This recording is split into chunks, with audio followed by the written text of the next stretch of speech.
part of a mastermind group. And yesterday during our discussion, my BFF Reese Thomas in the chat popped in, I see a Teresa Quinlan LinkedIn post coming on, please. So I have to share with you something that came out of our discussion yesterday. Paul Haury is also part of our mastermind group. And we were really talking about visualization. And Paul offers the phrase shit visioning.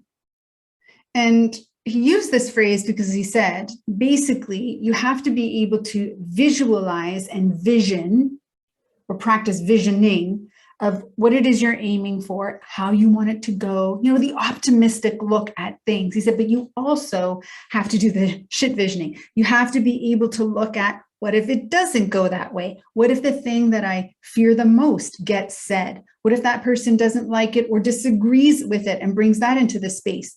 What will I do then? And when that came up, Jason Barnaby, he remarked, shit needs to stand for something. And so I took a moment and I wrote the letters down and I went, see how it tanks.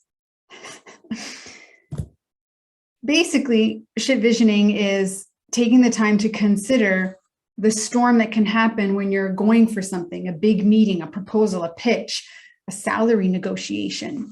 Often we're encouraged to visualize the outcome we want and to visualize ourselves in the event, saying what we want to say, people that are there, the environment, the responses, all that good stuff. Doing the other side of it is also necessary. Now, in emotional intelligence, this is the balancing act between optimism and reality testing, because if we don't do both, we're going to sit at one of the poles. And when we sit at one of the poles, we're missing important information and important preparation. And so when we are balancing ourselves and exploring, we have skills that keep our heads on a swivel, this and that. That exploration leads to a greater level of preparedness. So if someone disagrees, conflicts, and brings toxicity into the space, we've prepared ourselves to be able to respond.